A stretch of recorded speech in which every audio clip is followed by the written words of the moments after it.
Welcome to the channel with our opinions, comments, and critiques. Let's examine the father and son team of Jose and Pablo Abad. In a collectivist culture, committing crimes together is not uncommon.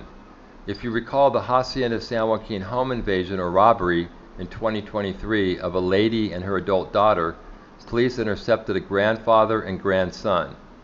But think about it, being a taxi driver is a perfect criminal front.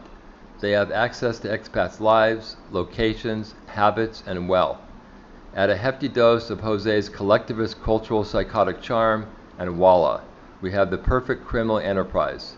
Pablo Abad is into the ripoffs with Dad as a support team, and vice versa. Pablo has a new sparkling truck to pay off. Describing specific criminal acts exposes prior victims. Another unique feature of Vilcabamba is the fear factor. Corrupt local police and threats keep these two criminals on the go, with many victims repressed and fearful. It's mind-blowing that Joe and Lisa, Jolie Farms, have zero discernment as they peddle Jose in a video titled "A Taxi Driver and More," uploaded to their YouTube channel 11 months ago. Jolie Farms even has Jose on their resource list. Do Joe and Lisa not understand the harm they are exposing other paths to? Do they even care? Is their level of discernment so low that even visually, viscerally, and vibrationally, they don't see who's before them? A few years ago, two expat victims told Lisa how dangerous Jose Abad is.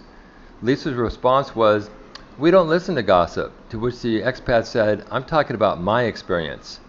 I don't know what's in those pies she makes, but her conscious, reckless indifference and knowingly exposing other vulnerable expats to Jose and Pablo is unconscionable.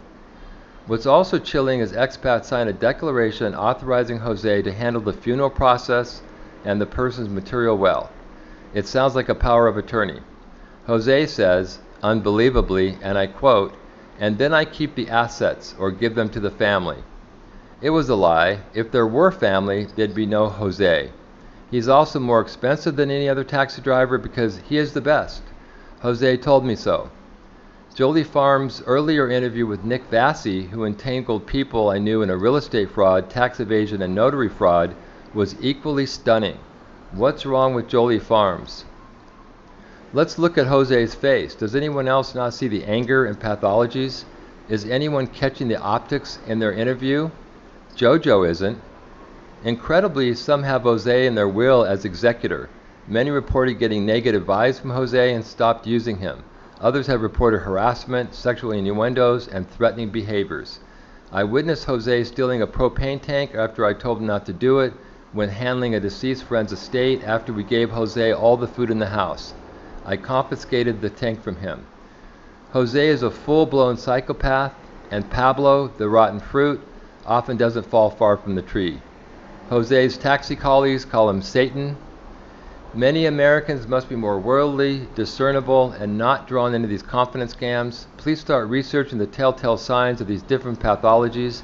Never question your intuition or second guess yourself.